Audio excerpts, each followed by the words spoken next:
didn't plan on doing any more today. But there was a verse I forgot to mention. When Stephen is preaching and he says, you murderers. Scripture. He says, you receive the law at the disposition of angels. You have not kept it. He said, you were the caretakers of the law. Those are his Jewish brothers. But he's not identifying with them. He's saying, you guys were the caretakers of law. You have done such disgrace to it that you murdered the Son of God. We're all guilty of the death of Jesus because he died for our sins. Do you know, when I'm out here, this is my personal, and I think of all the years of these things that have gone on out here, I never worry about any of my street friends. I've had those guys at my house. I've driven them all over doing meetings. I had them in the front seat, the back seat, driving country roads, and going out to Alice. Never worried. But I had to spend the whole day. It's at the ranch where I was earlier. Put up signs, no trespassing, because cops entered it illegally. We know it. So then I make sure, they buy the house. The majority of my time worried about the welfare of my kids. It's been by cops.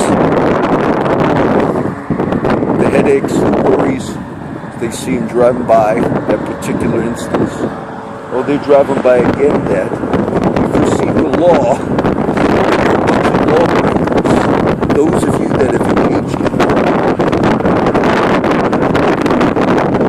And the reason you got away with it, with all of those homeless guys, some of the things that I mentioned about those guys, that's gone on as well. That's gone on as well. And they know that. Somebody made a comment one day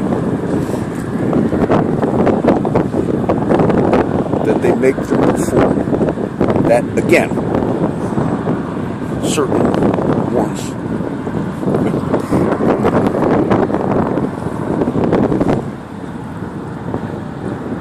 So this will be the last one just because I wanted you to see that verse. You're the caretakers of law. You know how many plantings of Xanax? Oh, maybe thousands of them. That's just so many that officer didn't even remember. Officer, my friend asked, no, you planted that Xanax on me and I did the two. Oh, sorry about that. My friends laughed, even if they didn't use it. Because they laughed and they told my friend laughed. Oh, golly, so many.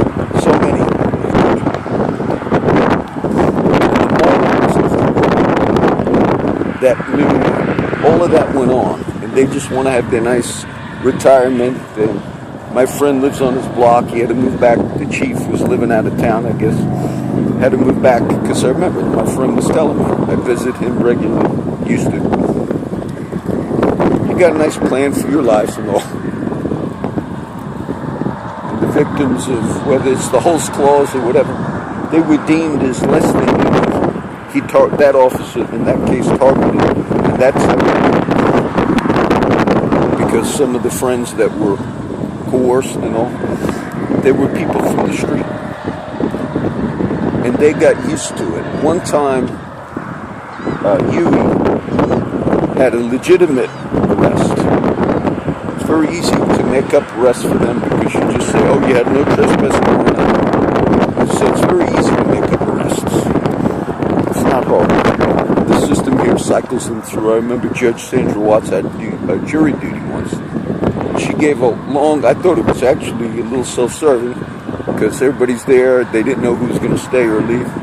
But it was maybe a 45-minute thing of the court she's on and all.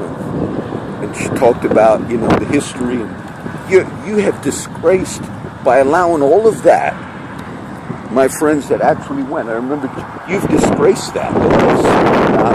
The sanctity of the court here. Because when these guys got put through that system on the illegal acts, you were the ones that signed off on it. You're the ones that had the law given to you.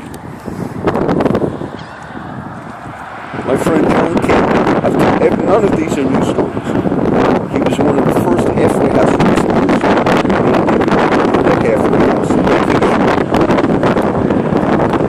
He told me a story once he was sitting at the bus stop. I forget that.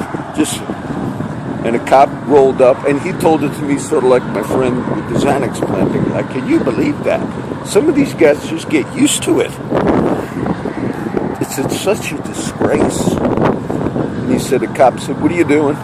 And my friend John Cagle told me, he just said, just enjoying God's beautiful day. And Cagle recounts, he slammed that car into park, said smart ass, and arrested him. Now, Cagle maybe spent one night in the jail.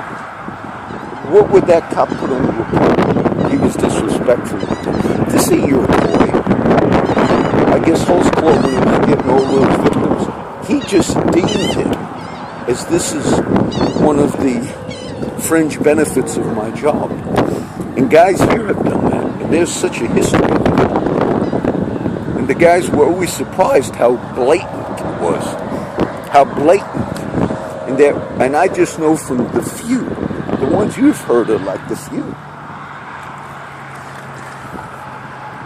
So, you'll receive the law, Stephen said, and you're murderers. That's what Stephen said to those in Acts 7. He said, you received it and you're murderers. Something, isn't it?